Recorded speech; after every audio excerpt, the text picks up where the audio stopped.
Bonjour les cousettes, bienvenue sur le tuto fil. Aujourd'hui, on va réaliser un papa de mon pull, le petit croisé qui est juste là. Voilà. Pour ce faire, il va falloir que vous cliquiez sur le lien qui est en bas de page qui vous renvoie à mon site internet. Voilà, parce que le petit croisé est un patron et un tuto payant. Donc merci de ne pas le diffuser, de ne pas le partager, ce serait gentil. Voilà. Une fois que vous avez cliqué, que vous l'avez payé et que tout va bien, il va falloir l'imprimer. Pour ce faire, au niveau des options de votre imprimante, il va falloir mettre taille réelle et option paysage ou portrait automatique. Une fois que c'est fait, vous allez chercher la page où il y a le carré test de 5 cm. En fait, il y a deux pages.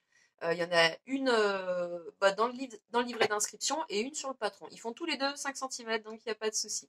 Vous imprimez ces deux pages où il y a le carré test et vous mesurez votre carré test pour vérifier s'il fait bien 5 cm. Il fait bien 5 cm, donc c'est parfait. Voyons, vous pouvez imprimer tout le reste du coup. Vérifiez votre niveau d'encre, hein, il y a quand même beaucoup de pages. Je dirais même qu'il y a 33 pages à imprimer. Bah oui, quand il y a des manches, la planche à patron, elle est beaucoup plus grande. Au niveau des fournitures, qu'est-ce qu'il vous faudra?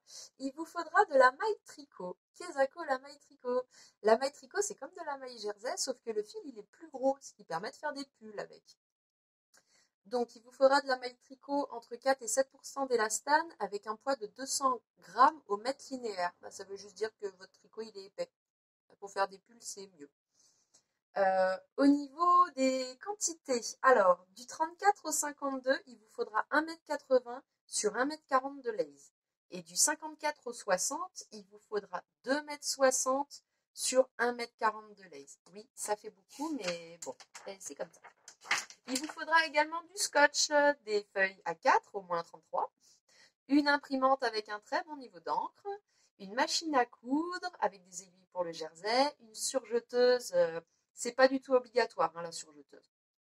Bah, vous savez que j'adore coudre la maille, donc moi la surjeteuse, je passe plus de temps sur la surjeteuse que sur la machine à coudre. Et puis en plus, ça fait des super finitions. Bref. Il vous faudra également du papier à patron pour décalquer, du calme. Moi, ça va, j'en ai. Je me suis débarrassée de mes enfants et de mon mari. Ils sont partis en week-end, donc nickel. Il vous faudra également de la musique et de la bonne humeur. Allez, on attaque avec le patron. Alors, je voulais voir avec vous comment scotcher les pages. Vous vous inquiétez pas, s'il manque un petit peu de traits, c'est que sur chaque page, j'ai laissé une marge de 0,5 cm. Ok? Donc, sur le coin des pages, là, il y a un quart de cercle avec une lettre. Vous avez juste déjà, dans un premier temps, à rassembler les pages qui ont les mêmes lettres. Ensuite, vous prenez une page, vous venez la poser au-dessus. Elle se superpose sur 0,5 cm. Armée du scotch, bah on scotche. Hein. Donc j'ai scotché mes deux pages, maintenant j'ai un demi-cercle. J'avais pris un petit peu d'avance, j'en ai scotché d'autres. Hop. Et quand j'assemble les deux demi-cercles, j'ai un cercle presque parfait. C'est ma technique et ça marche assez bien. Bah, je termine de scotcher et on continue. J'ai terminé de scotcher mes patrons pour qu'ils tiennent moins de place et qu'ils soient plus faciles à manipuler. J'ai découpé le patron, donc la planche à patron gradée, autour du 60. Ce sera plus facile à ranger parce que la planche à patron, elle est vraiment géante celle-là. Voilà, j'avais d'autres choses à vous dire. Ah, j'ai pris un peu d'avance. Et j'ai décalqué donc la taille 52 pour Sabrina, mon mannequin grande taille. Vous avez le choix, vous n'êtes pas obligé de décalquer. Vous pouvez aussi couper directement le patron, vos feuilles A4 scotchées. Bah, vous le savez, moi, je ne suis pas adepte là. En plus, il y a 20 pages à imprimer. Alors, si vous êtes obligé d'imprimer 20 pages à chaque fois, enfin, vous faites comme vous voulez, mais vous avez le choix. Soit vous découpez les feuilles scotchées A4, soit vous décalquez. Donc, j'ai bien décalqué, j'ai bien reporté sur mes calques. Oh, c'est à l'envers pour vous. Mais donc, le sens d'étirement du tissu, en combien de fois la pièce elle doit être coupée. Donc là, c'est une manche, c'est x2. La taille 52. Et j'aime bien mettre à qui je fais le modèle. Comme ça me revient tout de suite. Ah oui, Sabrina, je lui ai fait en noir et rose ou en voilà, quelle couleur j'ai fait. Je voulais voir avec vous également à ne pas oublier sur la partie croisée du patron. Donc c'est celle-là. Il y a un repère à faire, un grand repère à mettre sur le patron. Ok, vous l'oubliez pas, celui-là, il est important. Je vous ai également dit que mon petit croisé là, il est il est très plongeant. Donc je voulais voir avec vous comment modifier le patron pour que justement il soit moins plongeant et plus fermé. Voilà. Si vous ne voulez rien mettre dessous, voilà. Donc je vous montre comment patronner. C'est super simple à faire. Là, j'ai le grand décolleté. Là, c'est ma couture d'épaule, côté et côté. Ok? En fait, c'est tout simple. Il faut prendre une règle, une grande règle. Oups, pardon. Et venir partir. Vous partez de l'épaule, par exemple. Hop, vous alignez la règle sur l'épaule. Là, sur. Hop. J'aligne en haut. J'aligne en bas. Et on trace une nouvelle droite. Voilà. Donc ça, c'est l'ancienne, qui fait un grand décolleté. Et si vous retracez, hop, juste une diagonale, donc, vous voyez là, de la hanche, de la hanche, oh mince, du grand repère jusqu'à l'épaule, hop, voilà, votre décolleté, il sera carrément moins décolleté. Bon, moi je préfère quand c'est plus décolleté, donc je vais découper mon patron sur la première ligne. Vous pouvez également faire un arrondi au milieu par exemple. Si vous voulez pas que ce soit très fermé, hop, vous avez juste à faire un trait avec, par exemple, plus arrondi, avec ceci, hop, hop, vous tracez un nouveau trait. Voilà. Comment modifier un patron en 30 secondes. Bon, moi je vais garder l'encolure d'origine pour Sabrina. Et je vais poser mes pièces de patron sur le tissu, je découpe et je reviens. J'ai bien épinglé mes pièces de patron sur le tricot et j'ai tout bien coupé à 1 cm. J'ai laissé une marge de couture de 1 cm du bord partout. Ok? Donc je l'ai fait en taille 52. Vous référez au tableau qui est dans le petit guide. Hein. Il y a le guide détail dedans. Pareil, j'ai oublié de le dire, au niveau d'élasticité de votre tissu, vous prenez un petit échantillon et vous tirez dessus pour voir si si votre tricot il a plutôt une élasticité élevée, modérée ou faible. Ça, j'avais oublié d'en parler. Donc, en fonction, soit vous prenez une taille en dessous, soit vous prenez une taille au-dessus. C'est tout bien expliqué dans le petit livret. Donc, revenons à nos moutons.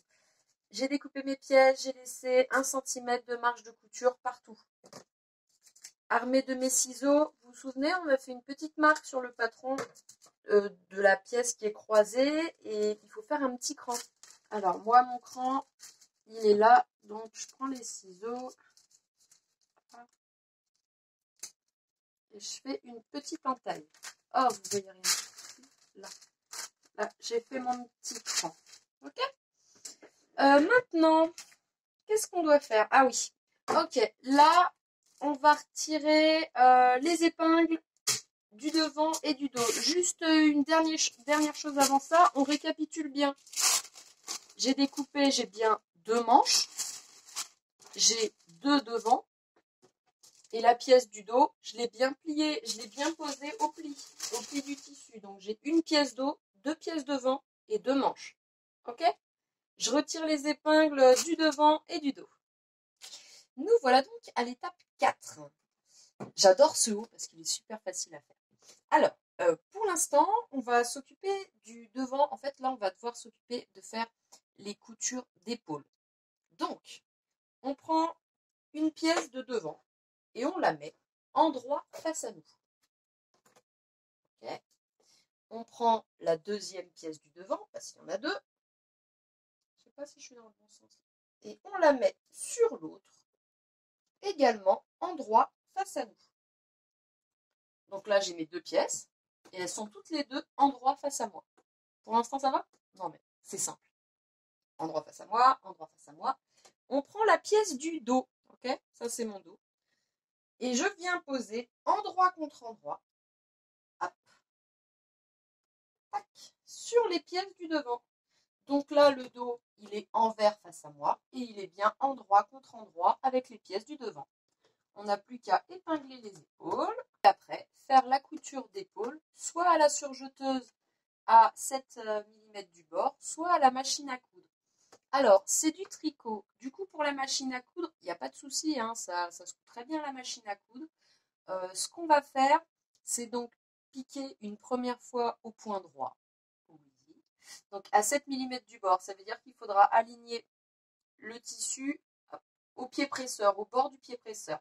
Donc il faudra faire une première couture au point droit et après venir faire un point de surjet sur les marges de couture, c'est-à-dire un petit zigzag sur les marges de couture.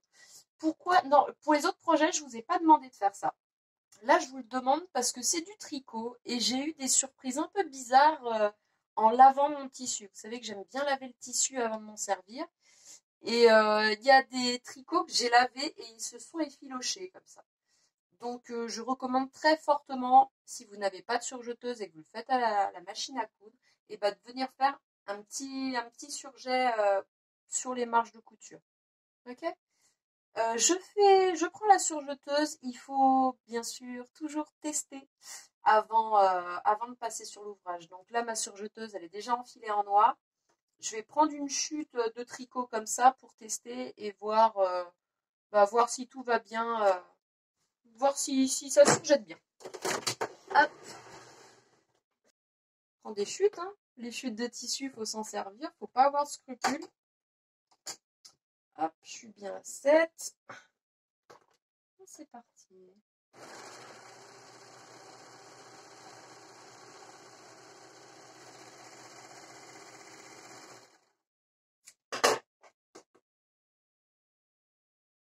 Bah ouais, j'inspecte.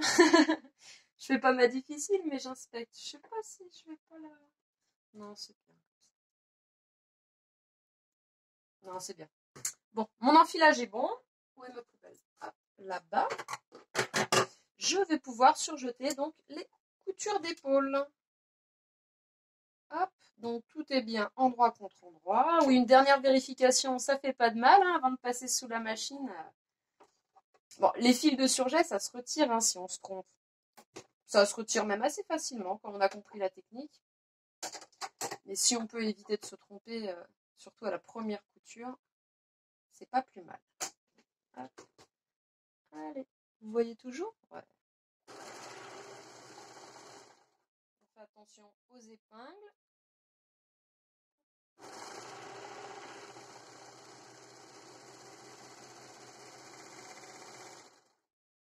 Non, j'avais perdu mes ciseaux.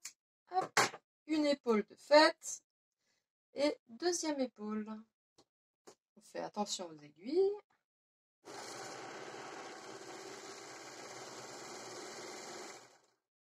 Ah, étape 5. Alors, l'étape 5, c'est la pose des manches. J'aime bien poser les manches. C'est vrai que je vous ai souvent proposé des tops sans manches, tout simplement parce que je suis un peu radine. Et ben les manches, ça fait plus de tissu. Pour les pulls, il faut des manches. Hein. Je suis pas, voilà, je suis pas non plus, je suis pas radine à ce point. Mais que ce soit à l'impression, que ce soit au papier patron, les manches, ça demande plus de tissu. Hein. Donc voilà, c'est pour ça que je suis plus branchée top que pull. Moi, j'adore les pulls aussi. Mais bon, ça prend plus de tissu. Je préfère me faire 10 tops et 4 pulls que 10 pulls. En plus, les pulls, on les met pas non plus si souvent que ça. Hop, alors, on retire les aiguilles. Vous allez voir, la pose des manches, c'est vraiment super simple. Et pourtant, au début, j'arrêtais pas de me tromper. C'était l'horreur. Et quand j'ai découvert la technique de poser les manches à plat, ça a tout changé. Enfin, franchement, c'est les doigts dans le nez. À monter, c'est super simple. Alors, j'ai bien mes deux manches. On prend... Vous voyez toujours là? Ouais. On prend le top endroit face à nous. Vous savez, on l'a cousu par les épaules. Voilà. Il est bien endroit face à moi. Là, c'est mon emmanchure. Ok? Là, il y a un fil. Top, endroit face à moi. Je prends une manche.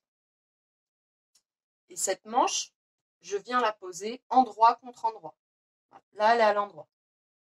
Vous voyez rien, mais je vous le dis, elle est à l'endroit. Ça veut dire que l'envers est face à moi. On va commencer à épingler. Donc la manche est là. Vous ne la voyez pas ton sur ton, mais elle est là. On va commencer à épingler ici.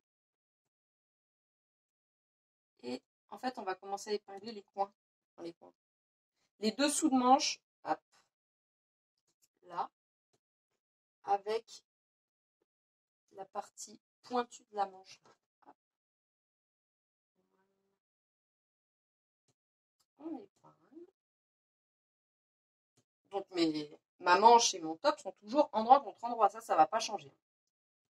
Et là, notre mission, ça va être de bien répartir, j'ai peur de mal le dire, si c'est ça, l'embu.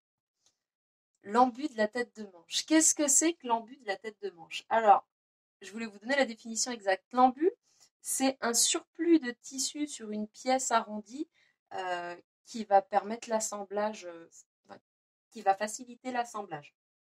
Je l'ai bien dit, vous avez compris. En fait, il y a du tissu en plus, voilà, sur une pièce arrondie. Et comme la tête de manche c'est arrondi, bah, c'est parfait. Donc, là, j'ai bien ma tête de manche. Hop. Voilà. Et là, je viens épingler ma tête de manche. En fait, vous le verrez tout de suite, hein, si vous répartissez pas bien l'embu, vous allez vous retrouver, admettons, vous commencez à épingler à droite, vous épinglez, vous faites, oh là là, c'est quoi tout ce tissu en trop? Et bien, ce petit tissu, cette quantité de tissu en trop sur la tête de manche, il faut la répartir un petit peu partout. Et ça, c'est bien parce que c'est beaucoup plus facile à faire sur de la maille que sur du coton. Tout simplement parce que, là, vous voyez ou vous voyez pas? Là, vous voyez, là. Oh, il y en a en plus. Mais quand je vais coudre, j'aurai juste besoin de tirer un petit peu. Hop. Voilà, je tirais un petit peu sur la tête de manche et et l'embu, il va disparaître en fait, il sera absorbé. J'espère que vous avez compris. Bon, je continue d'épingler. Je viens de terminer d'épingler une tête de manche, enfin une manche d'ailleurs, une tête. Donc, je fais la même chose de l'autre côté. Toujours endroit face à moi. Je prends ma manche. Alors, attendez, elle est dans quel sens? Je viens la poser, hop, endroit contre endroit. Là, vous voyez, en fait, moi, ce que je vais venir épingler, c'est, je vais venir épingler ça et ça. Et ici, là et là. Voilà. Bon, je vais tirer un petit peu dessus, mais c'est ça que je dois épingler en premier. Voilà. Endroit contre endroit. Et de deux. Toujours endroit contre endroit. Et après, je répartis bien l'embu de ma tête de manche. En laissant, vous voyez, hop, quand je tirerai dessus, là, le petit truc en plus, c'est la tête de manche. Et quand je tire un petit peu dessus, il disparaît, il est absorbé. Il n'y a pas besoin d'en laisser plus. Hein, voilà, on met une épingle ici. Et on fait ça tout le long. Parce que quand on va tirer sur... quand on va coudre, enfin, ou passer à la surjeteuse, il ne faudra pas tirer comme une brute hein, pour réduire l'embu. C'est pour ça qu'on fait des petites vagues. Des petites vagues avec la tête de manche. Mes deux têtes de manche sont épinglées. Alors, ah si vous voyez, c'est bon. Je vais pouvoir les coudre en même temps. Comme ça fait beaucoup de matière et que j'ai pas envie de me tromper, la manche, je la roule un petit peu. Ouais, ça fait, la manche elle est grande comme ça. Donc comme j'aime pas, j'ai toujours peur de passer un coup de surjeteuse dessus, donc je la roule un peu et je lui mets une épingle. Voilà. Ok, donc on passe ça à la surjeteuse. Alors là, il y a beaucoup d'épingles, hein. Donc vous faites attention aux épingles. On y va doucement si c'est à la surjeteuse, doucement si c'est à la machine à coudre aussi. Hein. Vous voyez où j'ai mes gros doigts dessus? Non, c'est bon. Allez.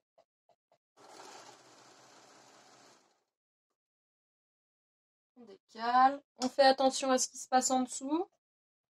On fait toujours attention à ce qui se passe en dessous.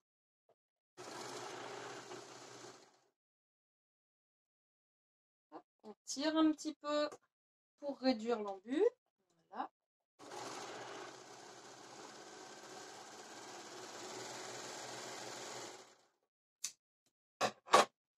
Une manche de fête.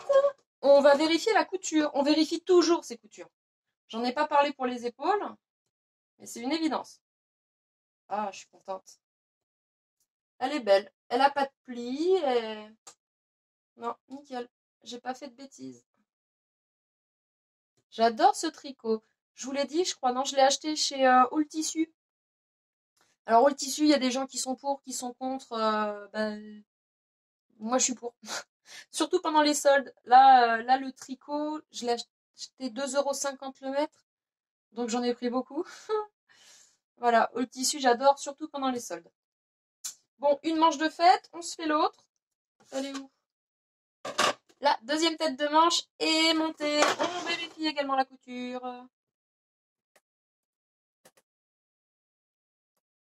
Bah, je vous dis de le faire, mais je le fais aussi. Hein. Ok. Check, ça c'est bon. Ça c'est poubelle. Où est-ce qu'on en est? Ah, on en est là. On en est déjà là? Ah bah oui. Oui, on en est là. Alors,